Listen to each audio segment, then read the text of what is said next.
Welcome to the deep dive. Today we're cracking open a concept that, frankly, sounds deceptively simple. It really does. The power held in the very first words you say to yourself each day. Almost sounds too easy, doesn't it? Hmm. But our source material for this deep dive, it's a transcript from this pretty compelling YouTube video. Right. And it lays out an argument that these initial internal interactions, they're not just random thoughts, they're like the actual architecture of your entire day. Okay, architecture. I like that. And our mission then is to dive deep into that material, pull out the core insights, understand the why behind this, and really see how it impacts your reality. The big idea anchoring this dive seems to be how you speak to yourself when the sun rises can literally determine how you stand when the storms arrive later. Okay, let's unpack this. So the source starts by kind of holding up a mirror, right, to how most of us actually begin our day. What's that common picture it paints? Oh, it's a scenario I think many of us will recognize. You wake up, and within moments, maybe even before your eyes are fully adjusted. Yeah. Your hands reaching for the phone, you're immediately plugged into the outside world, notifications popping, emails waiting, the endless scroll starting up. And the crucial point made there is that this isn't just, a casual habit. It immediately floods your mind with all this external noise and demands before you've even had a chance to tune into your own inner voice. Right, exactly. And the powerful takeaway here is that when you start like that, you're not initiating your day with power or intention.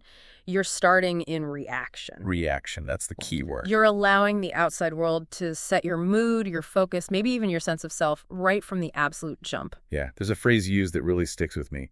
That's not living, it's surrendering your morning words. You're just handing over that critical first moment of internal control. Okay, so if that's the default, the surrender, what's the radical alternative this material presents? Well, it's about reclaiming that moment and doing it through the deliberate use of intentional morning words. Intentional morning words. Okay, what exactly does it mean by that? It describes them as a kind of internal reset, almost like a declaration of who you intend to be that day or how you intend to approach things. It's like a ritual to pull yourself back into alignment with your own core, rather than just getting swept away by whatever's coming at you. It's like calibrating your internal compass. That's the analogy they used, and I think that's spot on. It really is, yeah. And the material really emphasizes that even the simplest phrases, like just a sentence or two, can have a profound effect.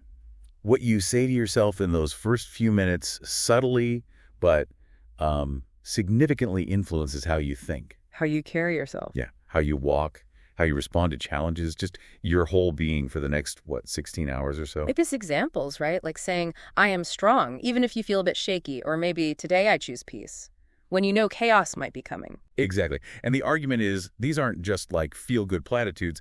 They subtly shift your perspective and nudge you towards accessing those inner resources you actually already have. Okay, and this connects to maybe the most eye-opening concept in the source. This idea that your mind doesn't actually resist repetition.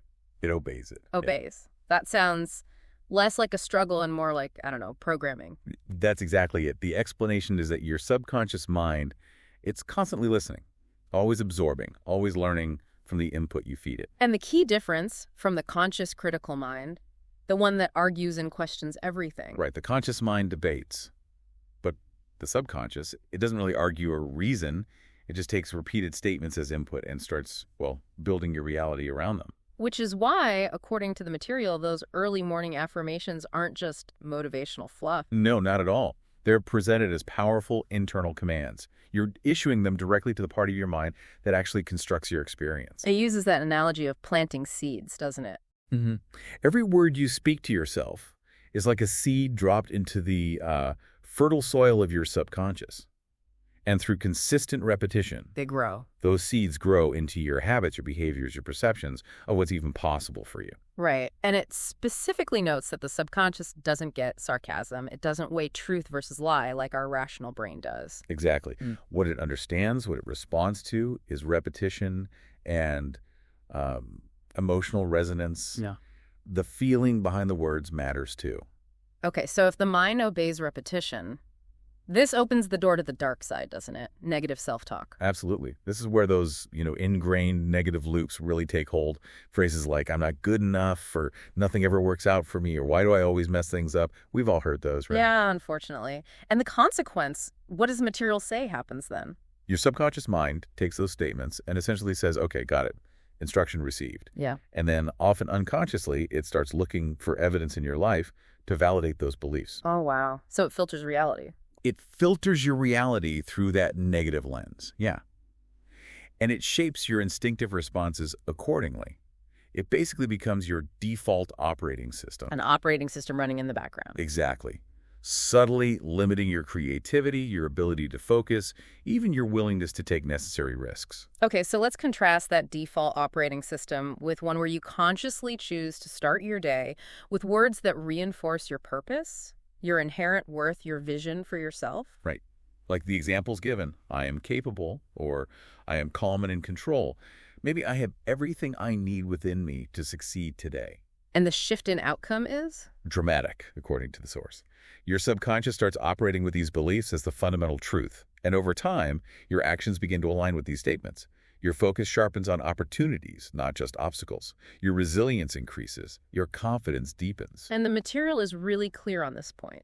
This isn't happening because the external world magically changed overnight. Not at all. It's happening because your internal operating system, your internal dialogue, fundamentally shifted. And it underscores that this isn't about, pretending to be perfect or denying that you have struggles. It's a conscious, proactive choice about what kind of inner world you want to build and inhabit before the outside world gets its chance to try and build one for you. Which it absolutely will try to do. It always does. So given this powerful effect of repetition and the subconscious, why specifically is the morning highlighted as the absolute best time for this practice? Well, the material explains that the brain is in this uniquely receptive state in those first few minutes after waking up. It's quieter, right? The conscious mind isn't fully online yet. The day's notifications and demands haven't cluttered up your mental space. Exactly that. It's described as a state of heightened openness, where the words you speak carry maximum weight. They sink deeper, they imprint stronger, reaching that receptive subconscious much more directly. The sponge analogy comes back here, doesn't it? Your mind is like a sponge, particularly absorbent first thing. Whatever you soak it in becomes its essence. Soak it in news and anxiety, that's what you carry. Soak it in strength, clarity. That's what permeates your being. And this sponge-like state is precisely why another challenge feels so potent right then, in the morning. The inner noise, what's often called the inner critic. Ah, yes. The voice that sounds suspiciously like you, but is constantly whispering doubt and fear. Right. The material describes how this voice often wakes up with you. It immediately starts its commentary. Insecurity, I'm not ready, what if I fail? You're definitely not cut out for this. And the danger is, if you don't actively counter it. It multiplies, it grows louder. And that critic takes control of your headspace before you've even consciously decided how you want to feel or approach the day. It details the critic's tactics too, right? It questions your decisions, relentlessly points out flaws, reminds you of everything you haven't done yet. And it highlights the critic's ultimate deception. It often disguises itself as logic or realism or even as helpful self-protection. I'm just trying to keep you safe, it says. But the core message from the source is that the inner critic is ultimately just fear wearing a mask. Exactly. Fear in disguise. And the powerful solution presented. You have to get there first. You have to speak before the critic gets its monologue going. Silence it early, beat it to the punch, speak first.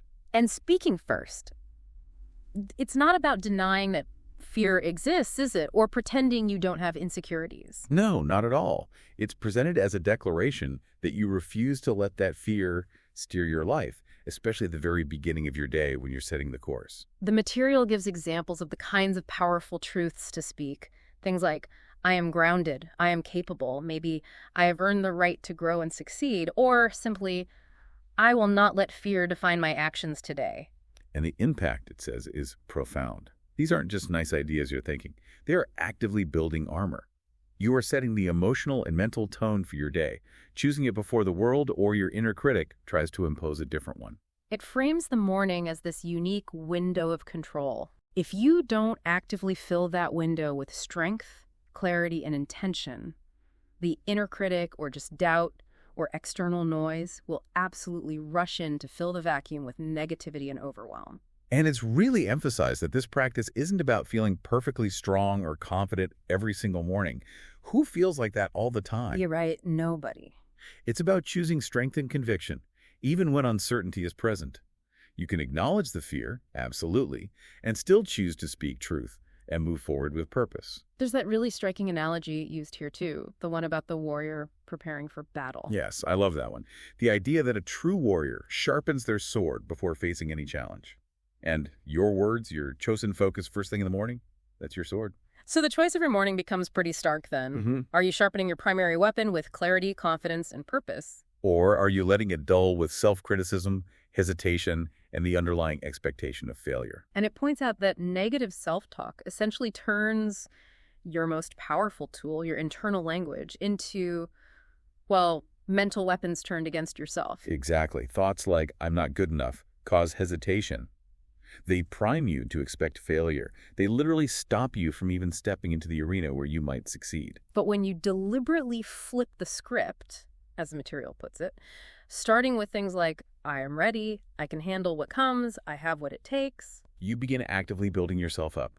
You replace that default fear with focused determination. You swap out doubt for the quiet confidence that comes from preparing yourself. You choose to rise to meet the day instead of shrinking from it. And it clarifies these aren't some kind of magic spells or incantations. No, not magic. They are anchors. Deliberate reminders you give yourself, pulling you back to your inherent capabilities and reinforcing the mental discipline needed to face whatever the day holds. Which loops us right back to that compound effect we talked about. The mind is always listening. Always. And that repetition, positive or negative, is continuously building something. Precisely.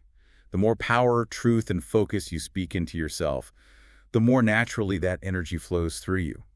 Consistently choosing uplifting, purposeful language gets accepted as the fundamental reality by your subconscious over time.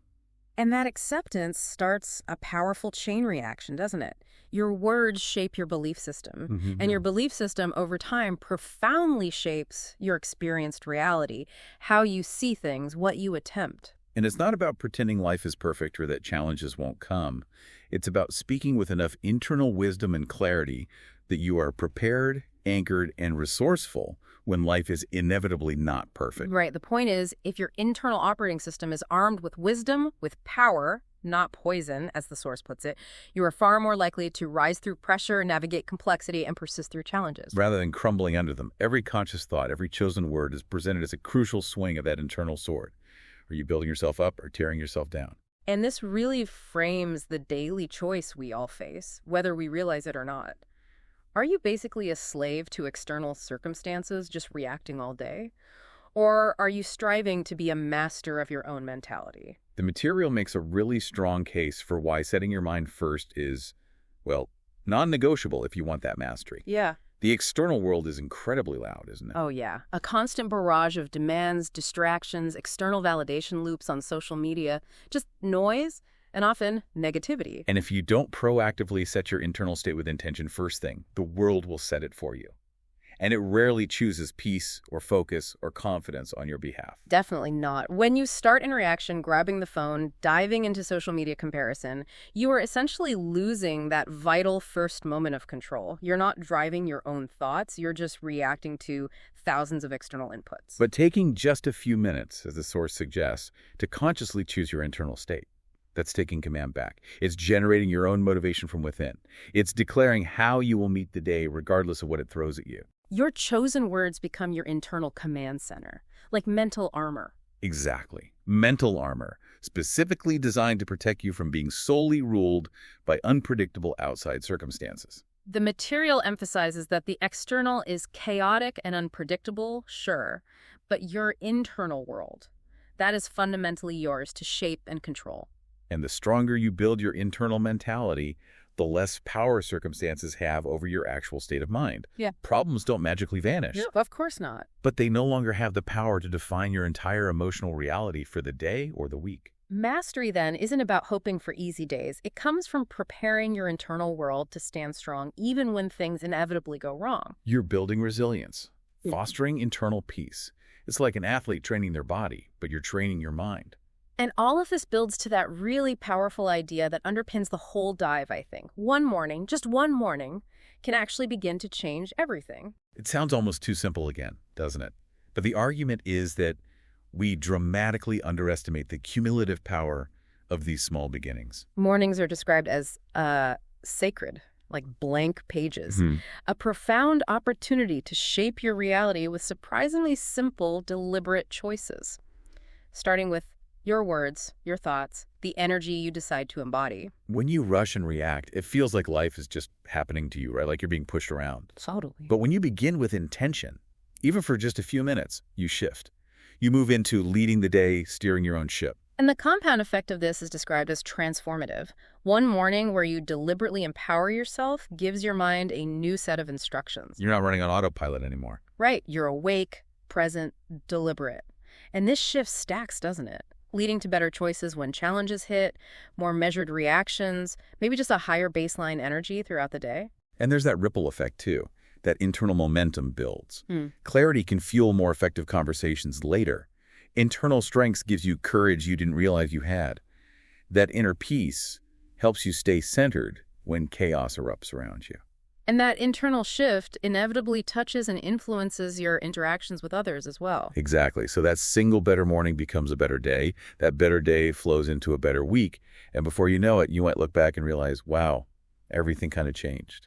The material's insight here is that often the real breakthroughs, the profound shifts, happen not in the grand gestures, but in the small, quiet moments. Mm-hmm.